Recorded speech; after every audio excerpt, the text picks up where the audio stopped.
The unlucky find. The relentless rhythm of the city was a symphony Lena Petrov knew all too well. The distant wail of a siren, the constant hum of traffic, and the percussive beat of hundreds of footsteps on concrete formed the soundtrack of her life. Today, however, the music was off-key, a frantic, discordant tempo that matched the anxious pounding of her own heart. She was late. Again. Her worn leather messenger bag, stuffed with a portfolio of dreams that felt heavier by the day, slapped against her hip as she wove through the river of commuters flooding the downtown train station. In 20 minutes, she was due to sit across from another skeptical creative director for her 5th job interview this month.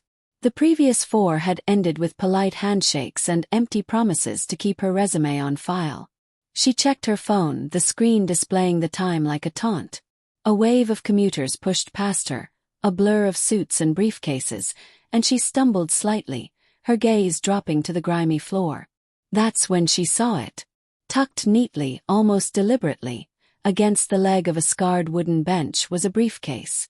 It was an object so out of place in her world of student debt and thrift store finds that it seemed to glow. It was crafted from a rich, obsidian black leather, its surface unblemished. The clasp was a heavy, polished silver, elegantly monogrammed with 2 stark, severe letters. VK. Lena stopped. Her mother's voice, a gentle but persistent echo from her childhood, whispered in her ear. Always do the right thing, Lenotchka. It's the only thing you can truly control. She scanned the bustling platform. A woman argued loudly into her phone. A group of teenagers laughed over a shared screen. A station cleaner pushed a wide broom with a tired sigh. No one looked frantic. No one looked like they were missing a small fortune. The logical part of her brain, the part screaming about the interview, told her to keep walking. It was not her problem. It was a distraction she couldn't afford.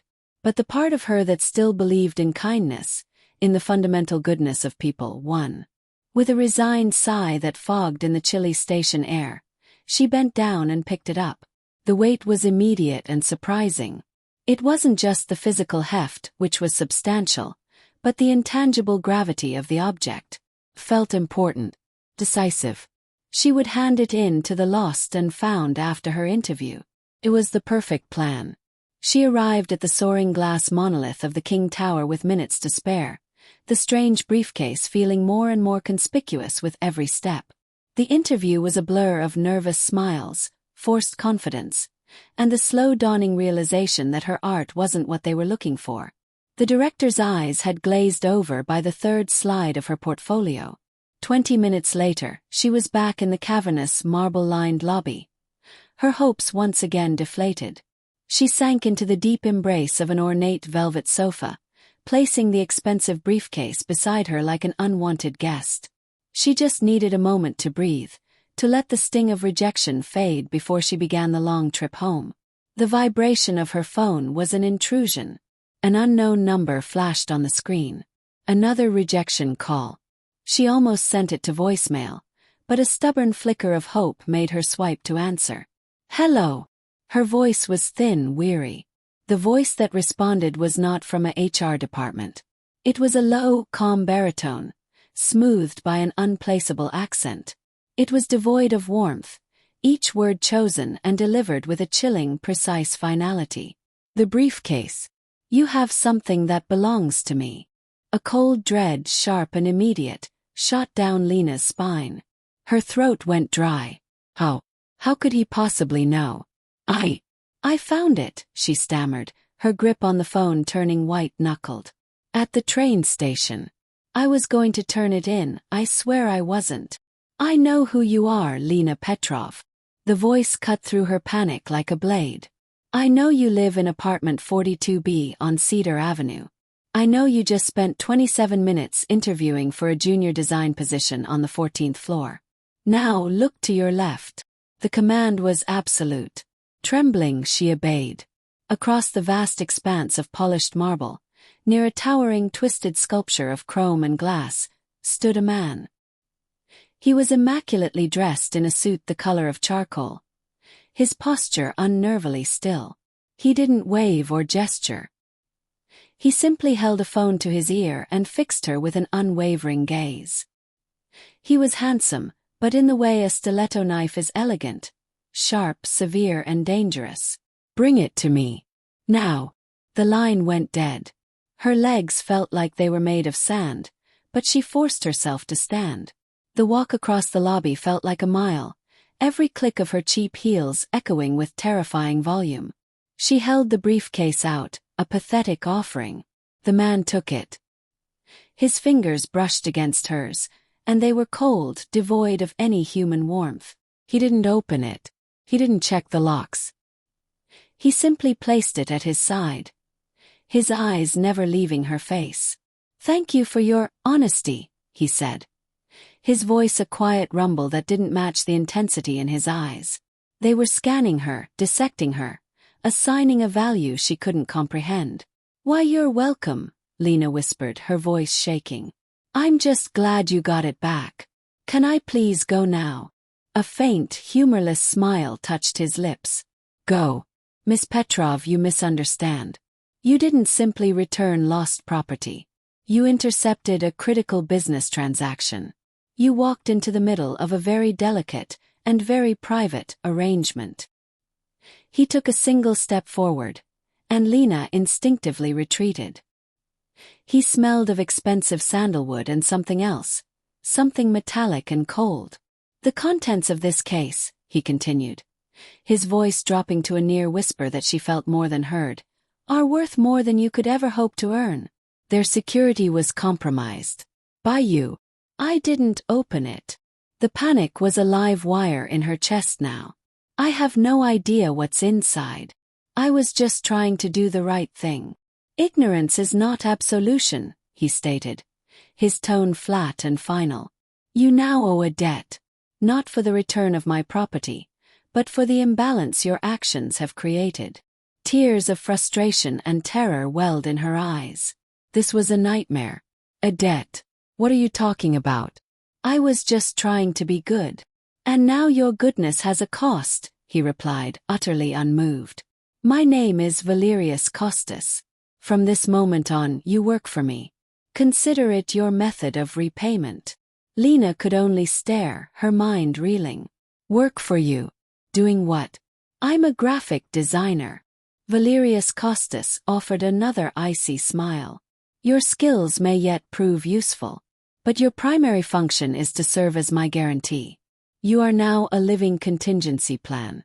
You will do precisely as I say when I say it. You will speak of this to no one." He leaned in close, his final words a whisper that seeped into her soul and froze it solid. "You picked up a stranger's bag, Lena. Now you owe me everything. Your freedom, your future, life. The debt is called. I will be in touch." Without another word, he turned and melted into the crowd, leaving her alone and utterly shattered in the middle of the glittering lobby. The simple, good deed was gone, erased as if it had never happened. In its place was a terrifying void, a new reality where she was no longer Lena Petrov, aspiring artist. She was property. The first payment. The world did not simply return to normal. The polished marble floors of the King Tower lobby seemed to tilt under Lena's feet, the cheerful chatter of people around her morphing into a sinister, unintelligible buzz. She stood frozen, a statue of dread in the middle of the bustling atrium, the ghost of Valerius Costas's cold touch still on her hand. His final words echoed in her mind, a death sentence whispered in a tone of casual finality. "You owe me everything." A jostle from a passing businessman broke her paralysis. She stumbled forward, her breath coming in short, sharp gasps. She had to get out. She had to get home. Home was safe.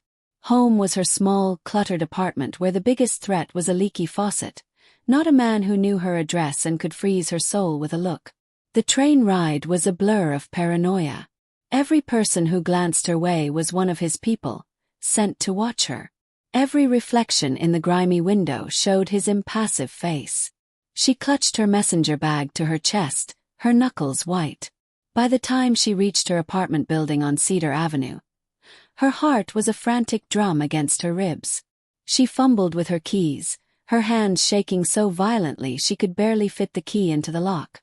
She slammed the door shut behind her, throwing the deadbolt and sliding the chain into place with a satisfying, yet ultimately feeble, sense of security. She leaned against the door, sliding down to the floor as the adrenaline finally drained away, leaving a cold, hollow terror in its wake. What had she done? What was in that briefcase? Drugs? Weapons? Something worse? Her mind raced through 100 scenarios, each more terrifying than the last. She was a graphic designer who spent her days choosing fonts and color palettes. She didn't belong in a world of cryptic threats and ominous debts. For 3 days nothing happened. The silence was its own special kind of torture. Every ring of her phone, every knock at the door, every creak of the old building's pipes sent a fresh jolt of fear through her. She jumped at shadows, her appetite vanished, replaced by a constant churning nausea. She called in sick to her part-time job at the coffee shop, too afraid to leave her apartment. She was a prisoner in her own home, and her jailer hadn't even needed to lock the door. On the 4th morning, the silence broke. Her personal laptop, sitting on her small kitchen table, chimed with the sound of a new email. It was a sound she heard a dozen times a day. But this was different. The sender was not a mailing list or a job application response. The sender was simply VK. The subject line was blank. Her blood turned to ice. He had her email too. Of course he did. He seemed to own every piece of her digital existence. With a trembling hand, she opened the message. There was no greeting, no demand for money, no threat. Just a single, stark sentence and an attachment. Your first task. The design must be flawless. Attachment. Mockup_project.psd. Confusion momentarily overrode her fear. A design task. She opened the file, her professional instincts kicking in despite the circumstances. It was a mock-up for a high-end, exclusive invitation. The paper stock was digitally rendered to look like thick, embossed cardstock. The design was minimalist, elegant, featuring a subtle geometric pattern that was both modern and classic. The text was placeholder Latin. It was objectively a beautiful piece of work. The kind of project she would have been thrilled to land. But the context made it grotesque. This was her first payment on a debt she never agreed to owe. This was the leash, and he was giving it a gentle tug to see if she would obey. For hours she stared at the screen, a war raging inside her. This was her chance to push back. Say no. To delete the file and block the sender. But the memory of his voice, the absolute certainty in his eyes, stopped her. He knew where she lived. He knew her schedule. He had gotten into her email without a trace. What would a man like that do if she refused? Tears of frustration welled in her eyes. There was no choice. Not really. Defiance was a luxury she couldn't afford. With a sense of profound resignation, she got to work. She fine-tuned the kerning of the fake Latin text. She adjusted the gradient on the geometric pattern to make it even more subtle. She lost herself in the details, the familiar act of creation a small, temporary refuge from her terror. She made it flawless. As evening fell, she replied to the email. She attached the perfected file and, after a long hesitation, typed a single word into the body of the message. She hit send. The message vanished into the digital ether, and with it, a piece of her soul. She had complied. She had paid her first installment. The response was instantaneous. It wasn't an email. Her phone, sitting silent on the table beside her, lit up with a new text message from another unknown number. Adequate. Car will collect you tomorrow at 8 a.m. Be ready. Do not be late. Lena's breath caught in her throat. Car. Collect her. For what? The fear returned, multiplied. This wasn't a remote task she could complete from the relative safety of her apartment. This was him pulling on the leash, drawing her into his world. The night was endless. Sleep was impossible. At 7:55 the next morning, she stood by her window, peering through the blinds. Right on time, a sleek black sedan with tinted windows glided to a silent stop at the curb below. It looked like a predator, patiently waiting for its prey. Her phone buzzed. Taking a shuddering breath, Lena picked up her bag. She had never felt less ready for anything in her life. She walked down the stairs, each step feeling like a march toward her own execution. She opened the building's front door and stepped out into the cool morning air. The rear door of the sedan swung open automatically. The interior was all dark leather and polished wood. A driver in a black suit and cap stared straight ahead, not acknowledging her. This was it. The point of no return. She hesitated on the sidewalk, a final, silent protest. Then, with a heart full of lead, she climbed inside. The door closed behind her with a soft, definitive thud, sealing her in. The car pulled away from the curb, smoothly joining the flow of traffic, taking her to a destination she didn't know, for a purpose she couldn't imagine. The debt was being called, and the currency was her life. The gilded cage. The black sedan moved through the city with a silent, ominous grace, insulating Lena from the waking world outside. She watched familiar streets blur into unfamiliar neighborhoods, then into a district of such staggering wealth it felt like a different planet. Manicured hedges hid sprawling estates behind wrought iron gates. The car finally slowed and turned into a long private driveway, stopping before a massive gate of ornate bronze. A camera mounted on a post swiveled silently, scanning the vehicle. With a soft hum, the gates parted. The house that was revealed wasn't a house. It was a fortress of glass and steel disguised as modern architecture. It was all sharp angles, vast panels of tinted glass, and cantilevered sections that seemed to defy gravity. The sedan came to a stop before a towering entrance of frosted glass doors. The driver finally spoke, his voice a monotone through the open partition. "You will enter. You will be met." The door lock clicked open. Lena's hand trembled as she pushed it. The air outside was different here, crisp, quiet, and scented with a faint, clean smell of manicured grass and money. The glass door slid open soundlessly before she could even reach for a handle. A woman stood in the cavernous, minimalist foyer. She was perhaps in her 50s, with severe silver hair pulled into a tight chignon and dressed in an impeccably tailored gray pantsuit. She held a tablet in one hand. Her expression was neutral, professional, and utterly devoid of warmth. "Miss Petrov. I am Ms. Hale, the household manager. You will follow me." It was not a request. She turned and began walking across the vast expanse of polished concrete floor, her heels making no sound. Lena followed, her own footsteps echoing faintly in the immense space. The interior was breathtaking and utterly soulless. Art that looked intimidatingly expensive adorned the walls. Everything was placed with surgical precision. There were no family photos, no knickknacks, no signs that a human being actually lived here. It was a museum or a very high-end prison. Ms. Hale led her down a long corridor and into a room that made Lena's heart sink. It was an office. A state-of-the-art computer workstation was set up on a sleek desk. A large format printer hummed in the corner. On the desk lay a slim, silver keycard. "This is your workspace," Ms. Hale stated. "You will find all necessary files on the dedicated server, accessible through the desktop icon. Your login is your first and last name, no password. You are to remain in this wing. The kitchen is down the hall to your left if you require sustenance. The rest of the estate is off limits." Lena finally found her voice, a small, shaky thing in the overwhelming silence. "What am I designing? For how long?" Ms. Hale's gaze was impenetrable. "You will design what you are given. You will remain for as long as is required. Your first project is queued on the computer. You will begin immediately." With that, she turned and left, closing the door behind her with a soft but definitive click. Lena was alone.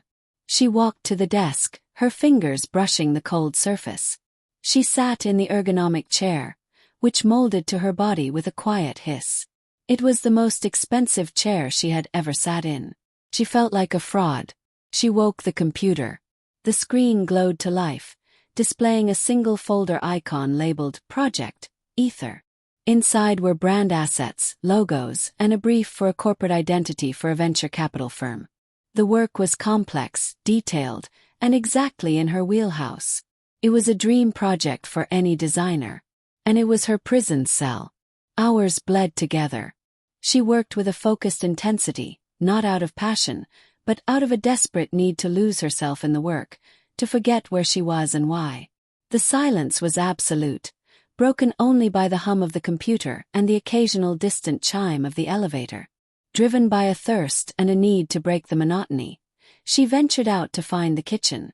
It was a stainless steel cavern, spotless and clinical. As she was filling a glass with water from a dispenser in the refrigerator door, she heard it. The low murmur of voices from around a corner.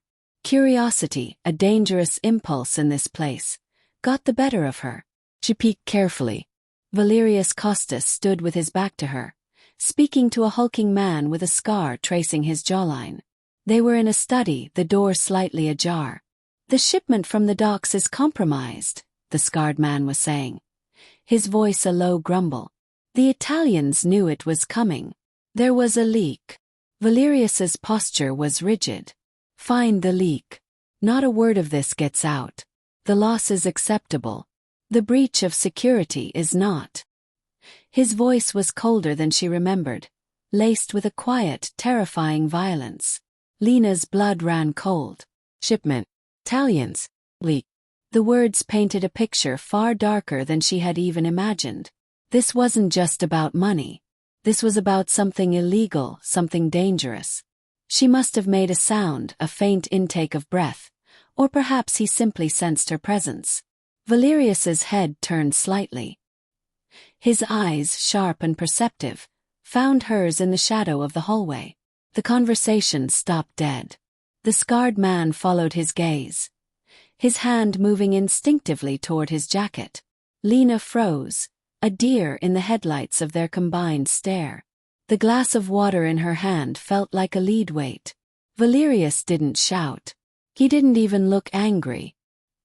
He simply looked at Ms. Hale, who had appeared as if from nowhere. "Escort Miss Petrov back to her workstation. It seems she has lost her way." Ms. Hale's grip on Lena's elbow was firm and unyielding. "This way, Miss Petrov." As she was led away, Lena glanced back. Valerius was watching her, his expression unreadable. But in that moment, she understood the true nature of her prison. The glass walls, the silent corridors, the beautiful soulless artwork. It was all a facade. The real walls were made of secrets and threats, and she had just stumbled too close to them. She had seen the monster that lived in the gilded cage, and she knew, with a certainty that chilled her to the bone, that prisoners who saw too much were rarely ever set free. The ghost in the machine. Ms. Hale's grip was like iron, steering Lena back down the sterile corridor with an efficiency that brooked no resistance. The door to her office wing hissed shut behind them, the sound final and isolating. The household manager released her arm, fixing her with a gaze that could freeze fire. "Your presence is required in this wing only, Miss Petrov," Ms. Hale said, her voice clipped and precise. "Venturing beyond your designated area is a privilege you have not earned and a mistake you will not make again. Do you understand?" Lena could only nod, her throat too tight for words. The image of Valerius's cold eyes and the scarred man's hand moving toward his jacket was burned into her mind. Ms. Hale gave one curt nod in return and left, sealing Lena once more into her luxurious cell. Trembling, she sank into the expensive chair. The sleek computer monitor now felt like a window into a world she wanted no part of. The project, Ether files were still open, the elegant logos and clean fonts a grotesque parody of normalcy. She had heard them. "Shipment. Italians. Leak." The words echoed, confirming her worst fears. Valerius Costas wasn't just a wealthy, intimidating businessman. He was a criminal, and she was now trapped in the inner sanctum of his operation, designing his pretty masks. The rest of the day passed in a fog of fear. She moved pixels on the screen mechanically, her creativity suffocated by panic. Every sound made her jump. The hum of the elevator in the distance sounded like approaching threat. She was certain that at any moment, the door would open and the scarred man would be there to permanently silence the witness. But nothing happened. The silence stretched, becoming its own form of psychological torture. A dinner of roasted chicken and vegetables was delivered on a tray by a silent staff member who avoided eye contact and left without a word. The food was exquisite. She couldn't eat a bite. As night fell, the expansive glass walls of the estate turned black, reflecting the cold, sterile interior back at her. She was a ghost in this machine, unseen and unheard. The helplessness was a physical weight on her chest. She couldn't just sit here, designing brochures for a monster until he decided she was no longer useful. She had to do something. She had to find a way out. An idea, desperate and reckless, began to form. The computer. It was her only link to the outside world, but it was undoubtedly monitored. Every keystroke, every click, was probably being logged and scrutinized by Ms. Hale or some other faceless technician. She couldn't send an email for help. She couldn't access social media. But she was a designer. She knew software. She knew how to look for things that were meant to be hidden. Waiting until the deep silence of midnight settled over the estate, she opened the computer's terminal, her heart hammering against her ribs. This was a colossal risk. If she triggered any security alerts, it would be over. She began with simple commands, mapping the local network. She found the server Ms. Hale had mentioned, a digital vault labeled Wittgenstein. Next to it, however, was another server. Its name was cryptic, just a string of numbers and letters. Servant 78xe. Her breath hitched. It was worth a look. She tried to access it. Access denied. She tried a few simple, common administrator passwords she remembered from tech forums. Denied. She was about to give up, her nerves frayed, when she remembered the keycard. The slim, silver keycard Ms. Hale had given her that morning. It was for the door, but what if? She pulled the keycard from her pocket. On a whim, she typed in the long alphanumeric code printed on the back of it. The command line blinked. Then a new prompt appeared. She was in. The server was not filled with design briefs. It was a labyrinth of folders with dry, administrative names, logistics, procurement, shipping manifests. Her hands were shaking so badly she could barely control the mouse. She clicked on a folder labeled Port Authority, Q4. It was filled with spreadsheets. They listed dates, container numbers, and items described with bland, generic terms like machine parts and ceramic tiles. But the quantities were enormous, and the values listed were astronomical for such mundane goods. It was a ledger. Fake one. She cross-referenced a container number with a search in the main server database. The internal document that popped up had a different description for the same container. Unregistered firearms. Model AK-74U. A cold sweat broke out on her forehead. She was right. This was it. This was the proof. She heard a sound, the faintest whisper of the elevator moving. Panic seized her. She was out of time. Frantically, she plugged her personal phone into the computer, the one they had let her keep, perhaps to reinforce the illusion of normalcy. She couldn't send files, but she could take pictures. She snapped frantic, blurry photos of the screen, the fake manifest, the real internal document, the list of container numbers. She yanked the phone cable out just as the soft chime of the elevator arriving on her floor echoed through the silence. With a few frantic clicks, she closed the terminal and all the illicit windows, pulling up the project, Ether files just as the door to her office wing opened. It wasn't Ms. Hale. It was Valerius Costas himself. He stood in the doorway, silhouetted against the dim light of the hall. He was dressed down in a dark sweater and trousers, which made him seem, if possible, even more dangerous. His eyes scanned the room, missing nothing before landing on her. "Working late, Miss Petrov?" he asked, his voice deceptively soft. He stepped into the room, his presence sucking all the air out of it. I wanted to finalize the concepts," she stammered, hoping the panic wasn't screaming from her eyes. He walked slowly around the desk, coming to stand behind her. He looked over her shoulder at the screen, at the innocuous design work. He was so close she could feel the heat from his body, smell the faint scent of his cologne. She held her breath, Terrified, he could hear the frantic beating of her heart. "Dedication is an admirable quality," he murmured. His eyes not on the screen, but on the side of her face. "But curiosity." He paused, letting the word hang in the air like a threat. "Curiosity is a dangerous one. This machine, this network, it is an extension of my will. It tells me everything that happens within it." Lena's blood ran cold. Did he know? Had he been watching her the whole time? He leaned down, his lips close to her ear.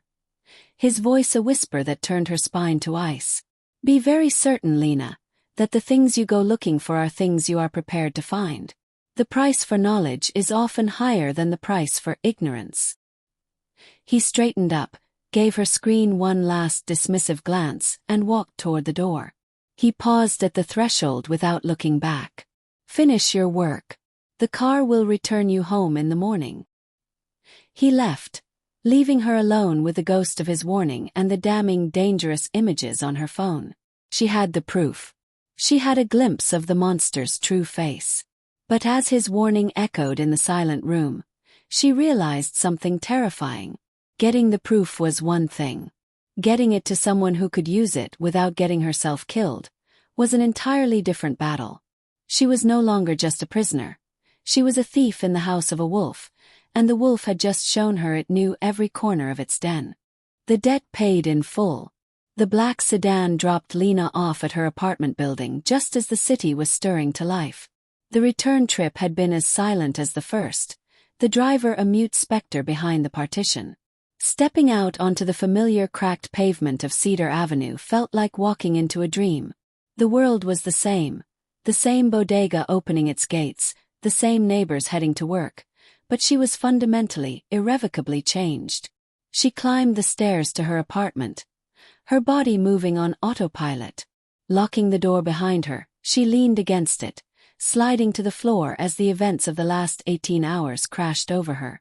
The gilded cage, the terrifying discovery, Valerius's whispered warning. It wasn't a nightmare. It was her life. Her hand closed around the phone in her pocket. Proof was there. Blurry, frantic photos of a truth too dangerous to know. But what was she supposed to do with it? Go to the police. The memory of Valerius's omniscience, his casual recitation of her address and daily routine, made a mockery of that idea. He owned people. He undoubtedly owned police. She would be handing him the evidence herself and signing her own death warrant. Day passed. Then another. She was a ghost in her own life, jumping at every sound, staring at her phone as if it were a venomous snake. Valerius's world had receded, leaving her in a state of suspended animation, waiting for the other shoe to drop. The silence was a tactic, she realized. It was meant to fray her nerves, to make her doubt what she'd seen, to make her feel isolated and powerless. On the third morning, her phone buzzed. Not an email. A direct message on a professional networking site she rarely used. The sender's profile was blank, a ghost account.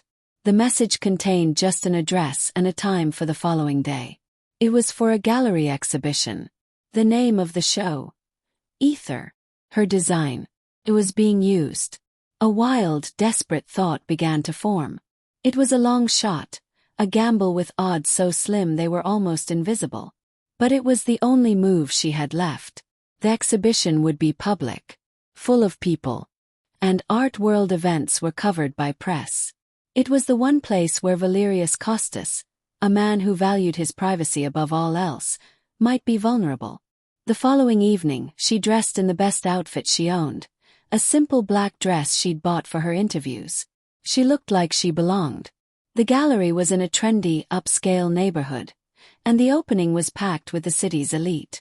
Champagne flutes clinked, and conversations hummed under the ambient electronic music. Her designs, elegant invitations, sleek catalogs, digital displays, were everywhere. It was a testament to her talent, now forever tainted. And then she saw him. Valerius stood near the center of the room, holding a glass of mineral water, holding court. He was the picture of legitimate success, a patron of the arts. He saw her across the crowd.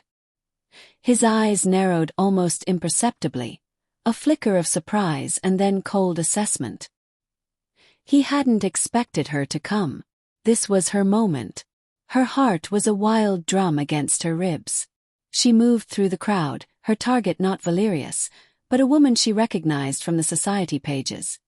Isabella Thorne, a notoriously tenacious investigative journalist known for taking down powerful men. Lena reached her, a polite smile plastered on her face. "Ms. Thorne, I'm such an admirer of your work. Lena Petrov. I actually designed the branding for this exhibition." Isabella Thorne, a sharp-eyed woman in her 40s, offered a professional smile. "It's lovely. Minimalist but with real depth." "Thank you," Lena said, her voice dropping, the smile vanishing. "The depth is unintentional. I was forced to do it at gunpoint, metaphorically speaking." She didn't wait for a reaction. She quickly pulled out her phone, pulling up the photos. "The man who owns this gallery, Valerius Costas, is not an art patron. He's a smuggler. Have proof. Shipping manifest. He forced me to work for him after I accidentally intercepted one of his deliveries." Isabella's professional demeanor evaporated. Her eyes flickered from the photos on Lena's phone to Valerius across the room, then back to Lena's terrified, earnest face. She saw the truth in it. A presence materialized beside them. "Valerius." His calm was terrifying. "Lena, I see you've met our most distinguished guest. I hope you're not boring her with shop talk." His voice was smooth, but his eyes promised retribution. Isabella Thorne smiled, a sharp, predatory thing. "Not at all, Mr. Costas. Miss Petrov was just giving me a fascinating behind-the-scenes look at your operations. Truly illuminating." The blood drained from Valerius's face. It was the first time Lena had ever seen him truly caught off guard. He had expected a frightened mouse, not a mouse that had led a cat to his door. He recovered quickly, his mask slipping back into place. "I'm sure it was." His gaze locked onto Lena, and in that look she saw it all. The rage, the acknowledgement of her move, and a chilling respect. The game had changed. He turned and walked away, disappearing into the crowd. Lena stood there, trembling. Isabella Thorne was already typing notes into her phone. "I'll need every single thing you have," she said without looking up. "And you'll need protection." The story broke 2 weeks later. It was front-page news. Philanthropist or crime boss. The double life of Valerius Costas. The evidence was overwhelming. The investigation swift. His empire began to crumble. Lena never heard from him again. She didn't know if he was arrested, if he fled the country, or if he simply vanished into the shadows from which he came. The debt, it seemed, was finally paid. Not through obedience, but through defiance. Not by yielding to his power, but by using her own, her skill, her courage, her desperation. She stood in her apartment, looking out at the city she almost lost. The fear was still there, a faint echo. But it was now overshadowed by a hard-won sense of peace. She had been tested by a darkness she never knew existed, and she had not broken. She had picked up a stranger's bag and it had cost her everything. But in the end she had taken it all back. Before you go, if this story of resilience and finding the courage to face the darkness resonated with you, do us a favor. Subscribe to the channel and hit the like button. It truly helps us continue to find and bring these powerful stories to you. Turn on notifications so you don't miss the next inspiring journey. Remember, sometimes the smallest choice can change everything.